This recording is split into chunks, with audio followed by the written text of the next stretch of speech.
Hello, everyone, and welcome to the Postmodern Art Podcast, the podcast dedicated to giving artists who are wowing the world over the platform they deserve. I am your host, Nathan Ragland, and I hope you're ready for a fun little chat today. Today we have Rebecca Hughes, aka the Art of Rhues, a storyboard artist whose fan art among communities like Gravity Falls, Star vs. the Forces of Evil, and Hazbin Hotel has gotten the attention and love of many in those communities. She was a delight to have on, and I hope you support her in all the links down below. Also, like and subscribe if you enjoy, share it to the world, or follow on whatever audio streaming platform you prefer. Also, follow us on Twitter at Postmodern Art Pod for future updates and guest announcements. And now, without further ado, please enjoy the Postmodern Art Podcast. I apologize if you hear any meowing in the background. I'll make the same apology if you hear any barking in the background of mine, so. Because I got like 4 or 5 dogs, 2 of them that are currently in crates right now to make sure that they aren't, jumping on stuff and destroying things. Yeah. Is this the first time you're appearing on a podcast, or? I believe so. I mean, I've done a few videos myself, but I don't think I've done any podcasts. Okay. Hold on before I need to grab my questions.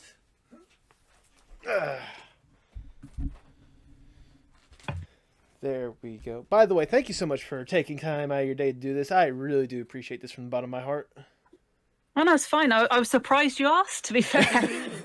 Well, I mean, to be fair, so I don't know if you can tell from the shirt alone, or from like the from the one random podcast that I did send you when you were asking about this stuff. But I'm a huge fan of like the Hazbin Hotel and all that stuff. And like anytime there's anything Hazbin or hell of a, your name seems to always pop up, especially whenever you make like a little mini comic or something like that. And I've always like loved that, and I've just wanted to like learn more about like the creative process on your end. So.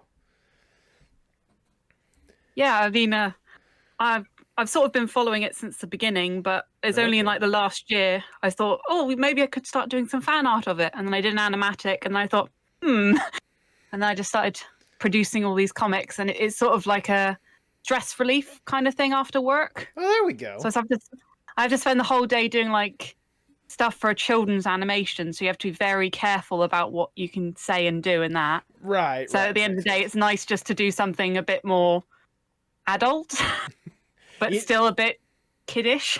No, that's completely fair. I get exactly where you're coming from. It's kind of like the Disney thing or whatnot. It's like you see all these like incredible Disney stuff and like they're catered towards kids, but you always see like the hidden members and such. I'll say that the animators somehow sneak into it. That you always see like the clickbait videos for and stuff like that. Like I imagine that's kind of the same mentality you probably have whenever you're like, all right, enough with this kids crap. Let's just have fun. Yep. Anyways, before we get started, I just wanted to get one thing right. I have it written down. Your like art name, is it Rhues? Like it's all a ruse, like that kind of thing, or?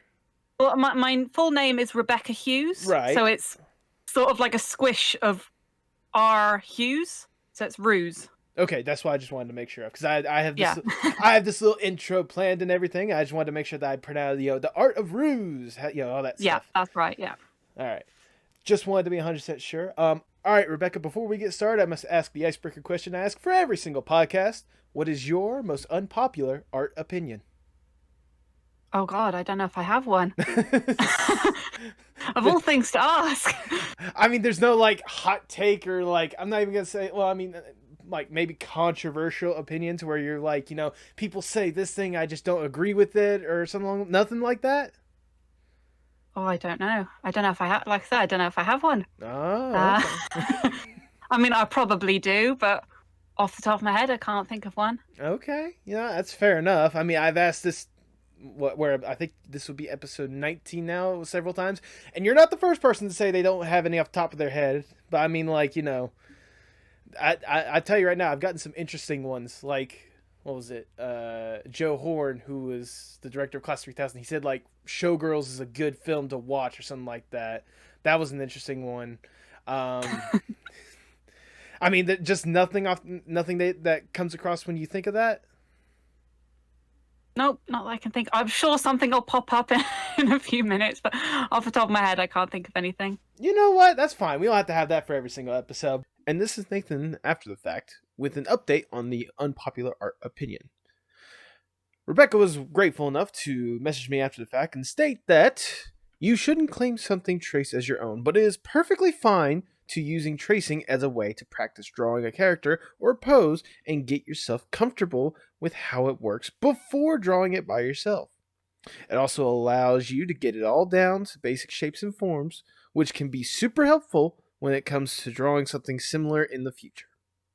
It's not the first time an opinion like that has been mentioned on the podcast, and it's one that I thoroughly agree with. For people that are trying to get the design down and get an idea of what they want to go for, tracing, at least when it comes to practicing, should be encouraged. But that's just a unpopular art opinion. So anyways, shall we get back to the podcast? With that, how about we just jump right into the Postmodern Art Podcast. Welcome, everyone. I'm your host, Nathan Ragland. Feel free to subscribe on YouTube, follow on whatever streaming platform you prefer, like, share, subscribe, all that crap, and also follow us on Twitter at Postmod Art Pod for future updates and guest announcements, including today's guest. She is a storyboard artist and cartoonist whose love for Gravity Falls, She-Ra, and Hazbin Hotel garnered her a huge following with incredible strips based on those properties. Welcome to the podcast, Rebecca Hughes, a.k.a. The Art of Rhues. How you doing today, Rebecca? Yeah, I'm good, thanks. Hello. Thank you so much for taking time out of your day to sit down and chat. I've seen your stuff online for a while, and I really cannot wait to divulge into that. But before we really get down to the art that makes you today, let's talk about the origin stories of the Art of Rhues. What exactly got you into art and animation as a whole? Basically, my whole family are artists. Oh, really? So it's kind of in my blood. Oh, okay. So my mum used to design maps. My dad used to design car parts. My granddad used to do all these really lovely landscape oil paintings. Okay. And my grandmother used to paint backdrops for the stage. So it sort of grew up with it. Like I always had some form of art in my life, even from a young age. So wow. It sort of was going to happen at some point. That has to be, I can only imagine how like incredible and surreal that has to be for you, just growing up with just all of that surrounding you. Yeah, well, we've got paintings from my granddad littered around our house. My dad's always got little doodles everywhere. I think the only problem is we tend to like critique each other quite a bit because we're all arty. We get very picky with each other. Like my dad will come up to me whilst I'm doing something and he'd be like, just need to alter that a little bit. I'm like, Dad, go away. Just leave it alone. It's fine. It's like you're trying to do something. Look, I'm the artist here. What do you have to say about it? I'm also an artist too. I don't know if you've noticed. Yeah. I mean, no, I try and every time I do like a new animatic, they're like, "Oh, can we see it?" I'm like, "No, you'll just pick out lots of little things." I mean, fair enough. I mean, as they say, everyone has to be a critic. So, but for you, when did it exactly go from just like a love and I guess in your case, sort of growing up into art to more of a passion and a desire to make it a career for you? Oh, so when I was about 12, I started to get into anime and manga, as you do. Yeah, fair enough. And I was like really interested in like all the old magical girl series like Sailor Moon and Tokyo Mew Mew. Okay. And I was obsessed with making my own manga. I really wanted to do that. So I was always drawing and creating all these new ideas. And as I was doing it, I started to notice like, oh, people can make a job out of this. So I started designing all these characters and thinking up all these ideas for comics. But as I went along, I sort of thought, I'm not quite sure whether I want to do comics. It's not quite up my street. And it wasn't until my first year of university that we were given a project to do a storyboard. Mm-hmm. I'd never done a storyboard before, and I wasn't really sure what it was. But I thought, well, I'll give it a go. I did it, and I absolutely loved it. And it's just ever since then, I've loved doing storyboards and animatics. Okay. I did consider doing animation at one point, but I just couldn't get the hang of it. I just didn't have the energy to do it. Okay. So storyboards is sort of like the in-between. You know what? Fair enough. I mean, it's still one of the most integral parts of animation, so it's not like you never really got away from it, so. No, it's sort of like the step before the animation. So I'm Right. still in that area, but not quite as complex as animation, but it's still nice to be in that area. Fair enough. Fair enough. I know you mentioned this a little bit a second ago with Sailor Moon and all different mangas for it, but what was there any other inspirations for kind of your art and like the style that you kind of divulged into these days? Well, I tend to, whenever I do a piece, I always tend to pick up bits of whatever series I'm watching at the time. So you might have noticed quite a lot of my art is Hazbin Hotel and Hell of a Boss. So I've started taking bits of that into my most recent work. I'm really into musicals, so I used to draw lots of stuff from musicals. I suppose I take bits out of that as well. Just whatever I see around me, I kind of just try and incorporate into my work somehow. I mean, the job I'm doing at the moment, I've noticed that I've started taking bits and pieces from that. So it's just, as I go along, I tend to just take bits as it comes. Okay, absolutely. If I may ask, I tried to do as much research as I could, but what are some of the shows that you've actually been able to storyboard on, or is that something you're allowed to divulge? So at the moment, I'm working for a company based in London Okay. on a Paddington Bear TV series. So okay. it's for preschool children. So I've just been I started off as a junior storyboarder, and now I'm a full-time storyboarder, and I've been doing that for 2 years now. Before that, I was mainly just working freelance, so I didn't really do much in the way of storyboards, but I did a few animations for a video game company. Oh, nice. And I did some vector art for an app, and just any freelance work I could get at the time, really. Okay, no, that's fair enough. I mean, it's freelance work, especially nowadays with everything going on. You need all the work you can get. Yeah, well, I mean, I literally just finished. I just finished university, and I was trying to find a job, but storyboarding is a very competitive field to get into. So I was just basically dipping my toe wherever I could find work. So I was trying out a bit of everything, but also applying for jobs at the same time. So it took about a year before I got the current job I'm in at the moment. Okay. But it was nice to try out lots of stuff. Okay, no, that's fair enough. That's fair enough. One second, words are wonderful. What's been like the most memorable job you've had when it comes to storyboarding so far? Oh, probably the one I'm doing at the moment. Fair enough. Fair enough. Mainly because it's the longest one I've done, and probably the biggest one I've done. So it's the one that's probably stuck the most. Okay. For those that are curious, I know you said it's a highly competitive field, but how would you recommend someone getting into like storyboard artists? Like, how would you recommend they sort of like see if that's something they really want to do for a long-term career?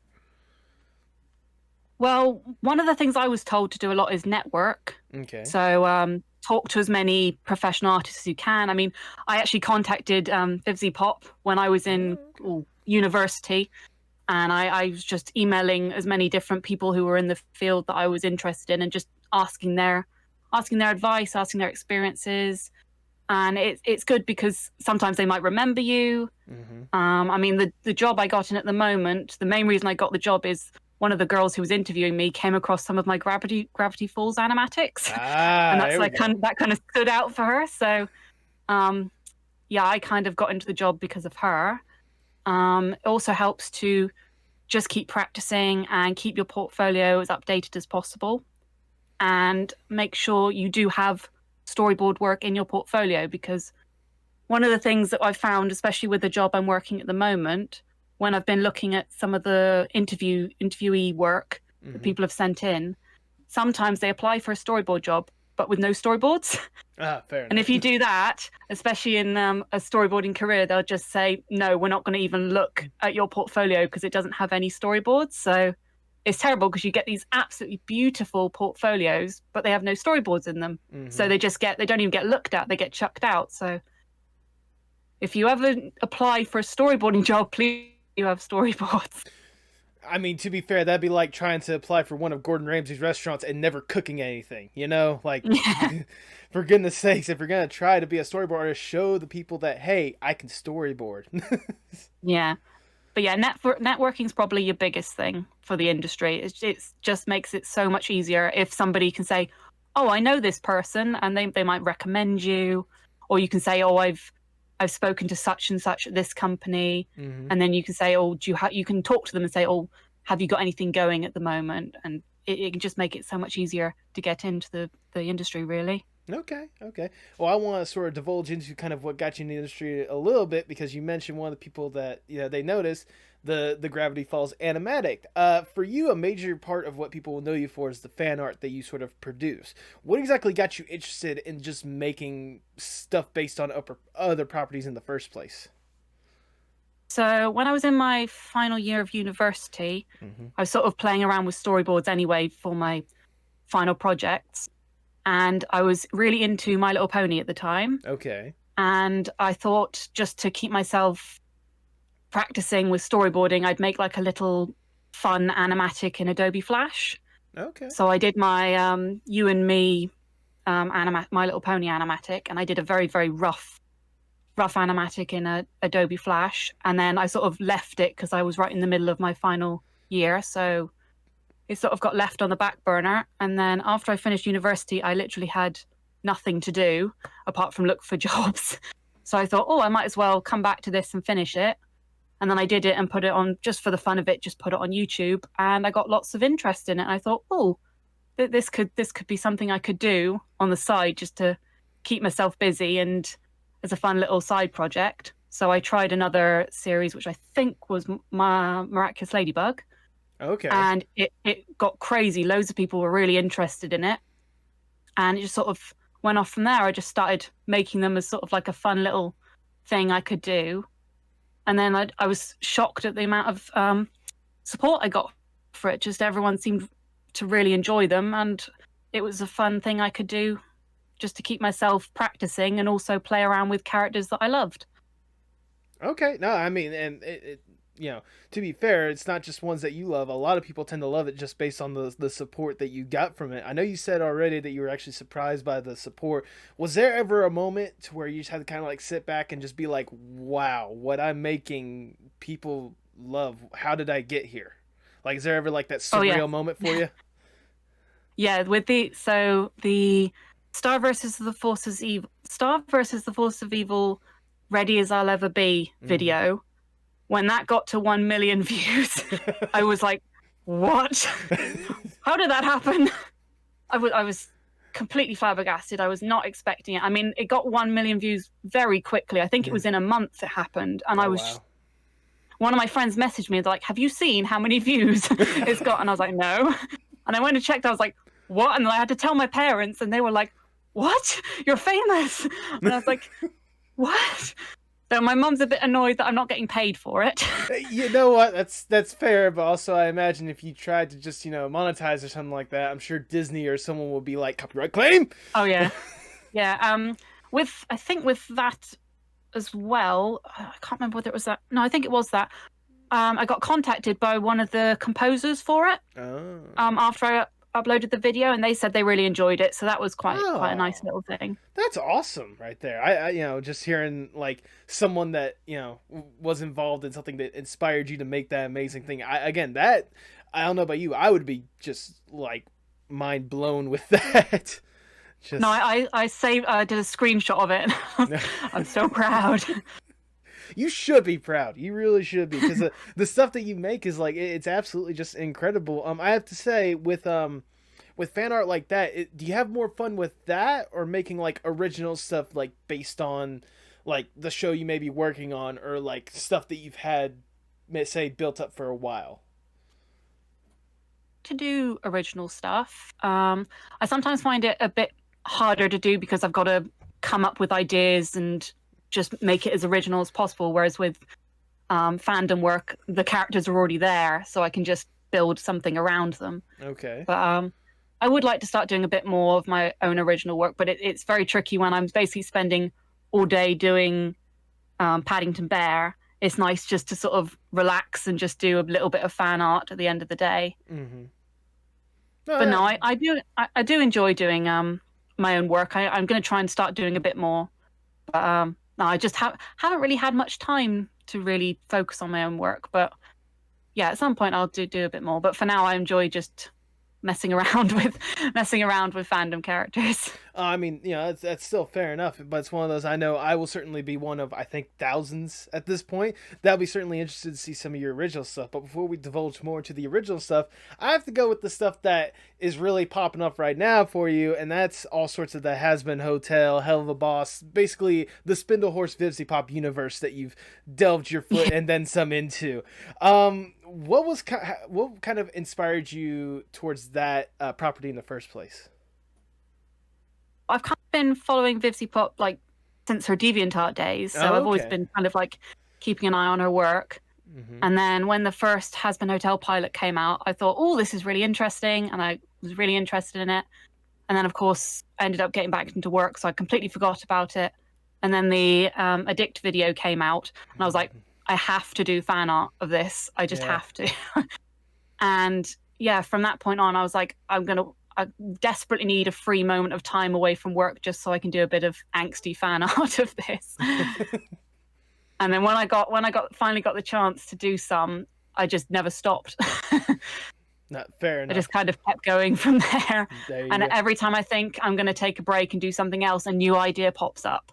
I was like, oh, no, I have to do this idea.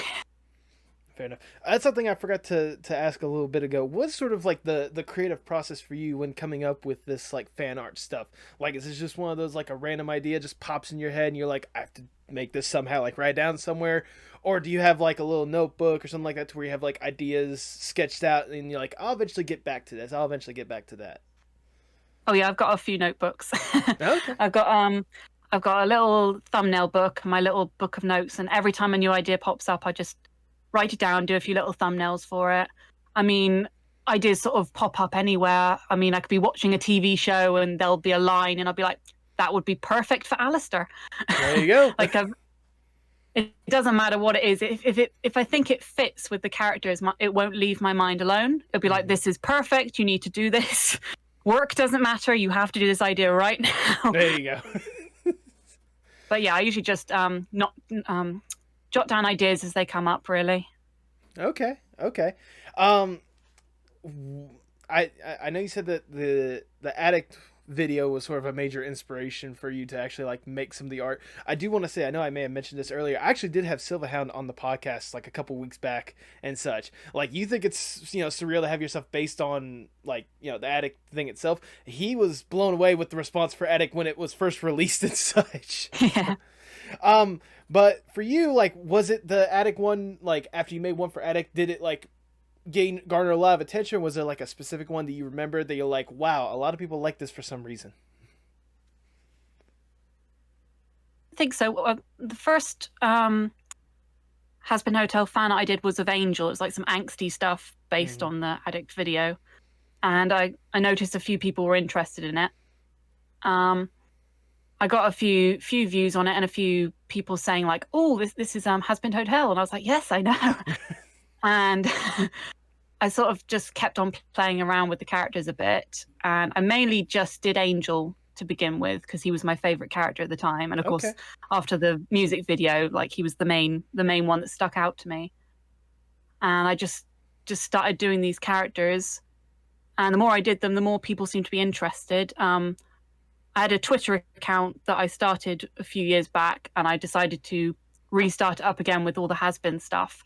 And within like a few weeks, I was getting like hundreds of new followers, all because of the Hazbin Hotel stuff. And I was like, oh, okay, this seems to be something that people are really interested in at the moment, and I'm really interested in it, so it's perfect. There you go. So I just kept going making the characters.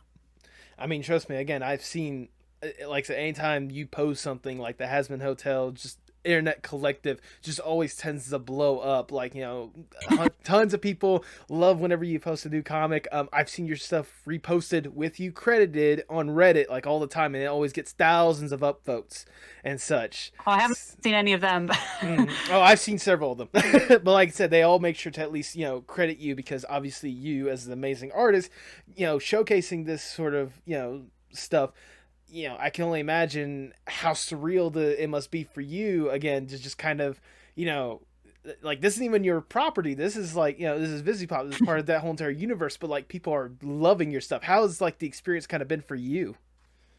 Oh, it's super surreal. So I was speaking to one of my close friends who just lives up the road from me, and she was saying like, "Oh, I went to a poetry reading the other day, and I happened to mention something to do with your videos." And they said, "Oh yeah, I know that person." And I was like, "How do you know that person?" And I was like, "Oh, that's my best friend." I was like, it's so weird that these people who I've never met, who probably live like 20 minutes away from me, have seen my work. Yeah. And then I've also got people all over the world saying like, "Oh, I love your work." It's like I feel like only a few people know me, but hundreds of thousands of people know me, and it's really weird. I just can't get over it. Even my friends are like, "Oh, you're famous." I was like, "Am I?" I mean, for goodness sakes, you're talking to a random American on a random podcast about your art and such like that. If that isn't a testament to something, I don't know what is. Is there a personal favorite fan art that you've made for yourself, or that you made that you can think of? Oh God. I don't know if I can choose a specific fan art. Fair enough. Maybe an animatic.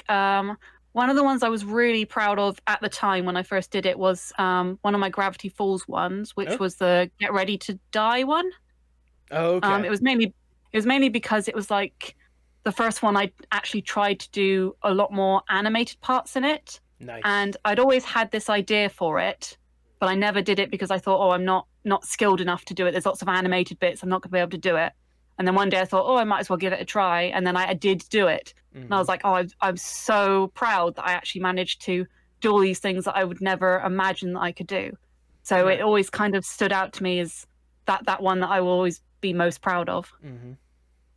Okay. No, I mean, I can totally get where you're coming from on that one, because again, that's the first one that you put like a lot more effort, and that I'm not gonna say a lot more effort than you usually do, but it's like your first time really trying for something different than the norm. Is that? Yeah. Okay. Yeah. Just wanted to make sure. I just want to say, for me personally, the entirety of like all the Christmas ones, that one was just absolutely hilarious. The Christmas series. Those were really good. Like angels just trying to give everyone a different gift for one way or another.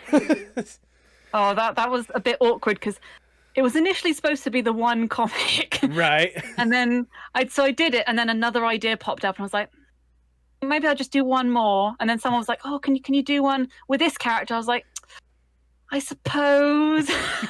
And then I did another one. I was like, oh, I suppose I've got to do the whole lot now, otherwise it just looks unfinished. So I ended up doing it, and I was like, why did I agree to this? Because you are a sucker to the fandom, that's why. It's true. I've had so many things where I do one thing and somebody says, oh, could you maybe try and do it like this? So I was like, I suppose. Come on, you are an independent person. You have the right to say no. And to that I say, fans, please don't go away. She loves you. Sometimes I get given some really funny ideas that I would never think of, and I'm like, yes, this is perfect. Why did I never think of this? Goodness. Let's see. I had a question. I had it. It's right here written. Words are wonderful, aren't they? I also have to say, I know you've given on like your profile, you've already given people credit, but how amazed are you with sort of the fan dubs for your fan comics that have cropped up? Yeah, it's amazing. I mean, so I have a few people who I follow that initially followed me back, and they've supported me so much. And every time I get a little message from them, it just makes my day. I just get some really funny little comments. So it's nice to get such wonderful feedback. Even the bad feedback can be funny sometimes. Fair so enough. it's nice to have the same people who always just kind of back me up, and always know that they're going to give me a little message. So it's nice to, every time I post something, I'm like, oh, I wonder what they're going to think. Well, not even just that. Like I was saying, having the people like turn around and then make like basically readings and like acting out like the strips that you make and such. Again, I can the dubs. Yes, the dubs. I can only imagine how surreal that must be as well. Just kind of one of those like, I made this and people like it so much they want to reenact it. I know the amount of people I get asking to do dubs. I'm like, why? Why would you want to do this? But yeah, there's been some absolutely amazing dubs. I mean, some of them are almost on point with the voice actors. I've had a few people who have sent me dubs that they've done. I'm like, are you sure you're not the actual voice actor? You sure you're not just hiding? Are you not just an anagram from Michael Kovac? I mean, Yeah, exactly. oh no, I'm Kaivel Movac. That I have this. Goodness. But with all, the fan like support and such, and all the experience you've had with storyboarding in these fan comics, out of all of it, what has been like the most surreal moment for you? What's the moment where you had to sit back and just be like, just wow? Well, one of the times is when I posted the Hazbin Hotel Gravity Falls animatic, Mm-hmm. and I just put it online, and of course I got quite a few people interested in it, and then I got a message from Vivzy Pop herself saying that she thought it was cute, and I was like freaking out internally. And I took a screenshot of it and I was posting it everywhere, sending it to all my friends. There you go. I was so excited. I'm like, I'm a professional, I need to be calm. But inside I was like, so excited. Oh goodness! Again, I can only imagine how you were with that one. Just kind of, again, this is someone that you followed for years on end, and then they're just messaging you about the art that you've made, and they love it. I can only imagine just inside you wanted to like shout to the top of the world, "I've made it! I've made it, world! Nothing can stop me now." Oh wait, there's this thing going. Okay, some things can stop me now. Goodness. So you got all this like going on. You got the amazing, fan art. Which, before I jump to that, I wanted to, just out of curiosity. Again, I know you try to copy a little bit of the style, but one of the more distinct features that people will notice is sort of the color palette that you go with. Correct me if I'm wrong. It's more of like a pastel or like a lighter, softer color to it. Is there a particular reason why you decided to go with that when it comes to these fan arts? So because I'm a storyboarder, I tend to try and keep my work as rough and sketchy as possible. Mm-hmm. And over the years, I've just kind of adapted that into my work. Like, I don't like doing clean lines. Okay. Like, I've tried and I just get so fed up with them. And I find if I do the pastel, I can sort of, it shows more of the rough line through it because you haven't got really harsh colors. Mm-hmm. You can focus more on the line work, which is something I love. Like, I'm obsessed with all the old Disney movies where you can still see all the sketchy line work and everything. Oh, like, yeah, I absolutely. absolutely love that. So I try and put that in my work a bit. And I just prefer the lighter colors. I just think it looks nicer. It's just more appealing. Okay.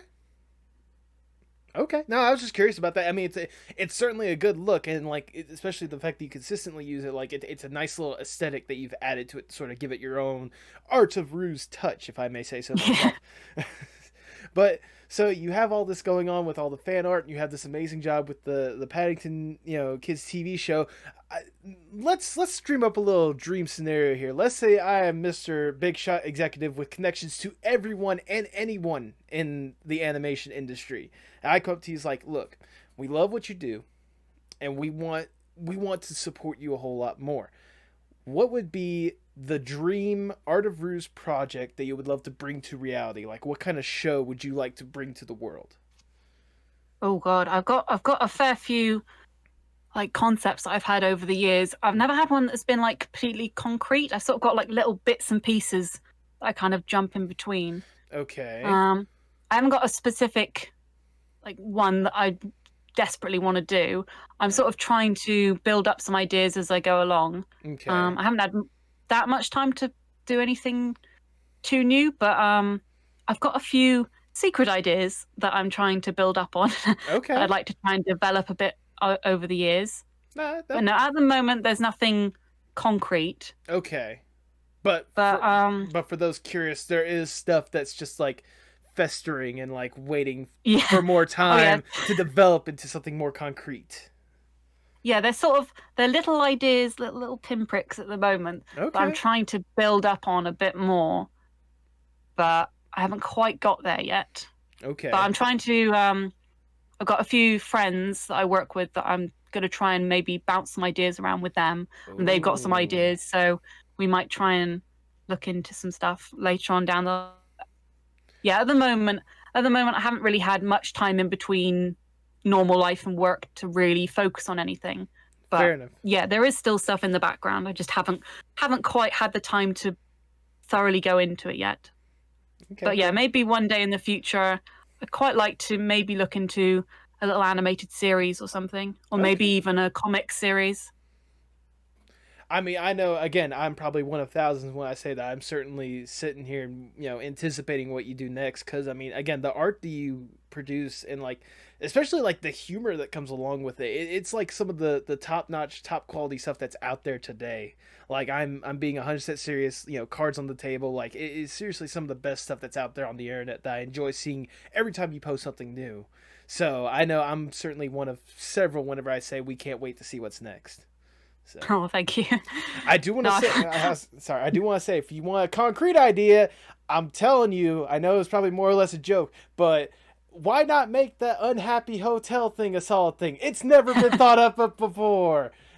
It's a wholly original idea, no influence by Vizzy Pop or anything, right? Maybe. no, definitely nothing copyrighted here. It's fine. Like maybe No, chase. Sorry. Most of the stuff that I've had in the past has been like, it's all children's stuff. Because Okay. when I was in university, I was one of the things I dabbled in was like children's illustrations, like book illustration. Okay. So I've got all these little ideas that I did for children's books, and now I'm looking back and I'm thinking, can I develop this to make it a bit more directed towards adults or teenagers? So I'm trying to kind of figure out how I can develop on them a bit more, because I don't really want to do children's books anymore, but I still love the ideas and the characters. So Right. I would like to try and work with them a bit more. Right. No, but yeah, definitely the Unhappy Hotel. I mean, I'm just go under like a new name or something like that. I'm Mimsy Pop, and this is Unhappy Hotel. Well, please don't sue me. We love you, Viv. No, so let's look a little bit more concrete then, to more solid ideas, or maybe possibly, just depends. I'm gonna ask the generic question: where do you hope to see yourself, say, 5-10 years from now? Well, either I'd like to have my own animation company. Mm-hmm. Be quite interested in doing that. I don't know whether I'd have my own animated series by then, but it'd be nice. I'd like to try and get my own company with a few of my friends who are interested in doing stuff like that, and just developing our own stuff, because it's nice working for a company, but you can't really do your own thing, really. You have to go with what you're told to do. Right. So it'd be nice to have a bit more freedom. Otherwise, maybe working for DreamWorks. Oh, that'd be cool. I'd love to work with DreamWorks, or there's a company in Ireland called Cartoon Saloon. Oh yeah, I'd quite like to work. One of the ladies I worked with in Paddington actually went to work for them for a bit, so I've already kind of got my foot in the door, sort of. So you never know. Yeah, fair enough. I mean, to be fair, seeing your style and seeing the Cartoon Saloon, like 2D, I'm not gonna say sketch, but like the style that you two have, I think it can mesh well together if given the opportunity. Yeah, it'd be nice. It'd be nice to try that kind of style, because although I like working with Paddington, it's a very specific style. Right. So it'd be nice to try something completely different, because Paddington's 3D. Mm-hmm. So we've been storyboarding for a 3D series, which is completely different than storyboarding for a 2D series. Right. So it would be nice to try a bit of 2D as well. Okay. And I will say on your comment, you saying that you don't know if you'd have an animated series 5-10 years from now. I mean, to be fair, I mean, Vivzy, I mean, she's been developing this concept has been for like, what, 8-10 years before the pilot came out? Years, yeah. So, I mean, I'm not going to say it's impossible. It's just, definitely take your time more than anything else. So. Yeah, I mean, even if it was just working on a friend's animation, it'd just be nice to work on something a bit more closer to my heart, rather than, as much as I love Paddington, it's Paddington Bear. Everyone knows Paddington Bear. It'd be nice to do something that's a bit more personal to me. Okay. No, absolutely. It's one of those, again, I've said it before, I certainly can't wait to see, I would love to see those opportunities come your way. So So as we're winding down here, I have one last question to ask. Obviously, animation, people easily align that with art. How important is art, not just for you, but for the world as a whole? Oh, art is probably one of the, well, not one of the most important, but it's very, very important, especially nowadays, considering with all that's going on in the world. I mean, art's everywhere. Yeah. I mean, people complain that, oh, we don't really need art. It's not as important as maths and English, but it is really. I mean, without art, you wouldn't have advertisements, you wouldn't have menu cards, you wouldn't have, well, most things. Everything's got art in it somehow. Right. So we can't really live without it. And it's just such a wonderful thing. It brings joy to so many people, and it's such a wonderful way to connect. I mean, without Hazbin Hotel, I wouldn't have met so many people. I mean, if that had never happened, I would probably still be sat here just drawing, scribbling things. I probably wouldn't have branched onto Tumblr and Instagram quite so much. So yeah, I couldn't have lived without art, I don't think. It's like my whole life. So it's the only thing I'm good at. I would have been a bit stuffed without art. I mean, to be fair, you've basically been born and bred into art. I mean, with your family and stuff, so. I can only imagine just how vital it was, not just for you, but again, for the world surrounding you. So, yeah, I mean, when I'm stressed, I will turn to art. So it is such a big thing for me. I'm not sure I could cope without it. So, well, there we go. But with that, I am all out of questions. Like I said before, Rebecca, thank you so much for taking time out of your day to sit down and chat. Like I said before, your fan art is one of the best things. Every time you post something, it's always one of the best things to brighten up my timeline. Even whenever I'm having one of the worst days ever, just seeing the amazing art and the humor to come out of it, and seeing the ideas just continuously, flowing. I can only imagine the amount of time and effort you put into this kind of stuff, all around. I've said it before, I'll say it again, I can't wait to see not only what's next when it comes to the fan art, but what's next for you as you continue on this animation journey of yourself. Because I really do want to see like the highest of highs for you. So thank you so much for all that you do. Just thank you for supporting me. I couldn't do this without people like you.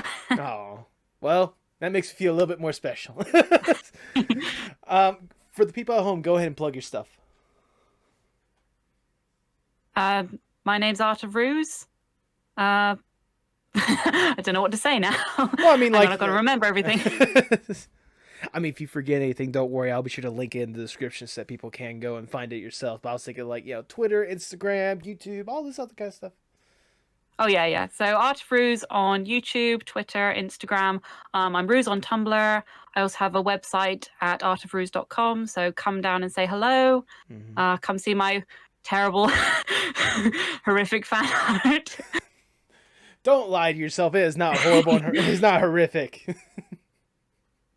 But yeah, come say hello and give me a shout. I always love to meet new fans and just talk about stuff, even if it's not Hazbin Hotel related. It's just lovely to talk to you guys. There you go. That makes me feel. And any new ideas you get, just send them my way. Well, if that's the case, if there's a new idea, I just have one little one that I'm just going to add in there. You can do whatever you want with it. I know you did a little comic the other day about basically Angel Dust being afraid of spiders, even though he is, a spider demon himself. Let's take it one step further. Have him like dressed up as Spider-Man thinking it looks good, and then someone's like, it's Spider-Man, right? Try to rip the stuff and burn it to the ground.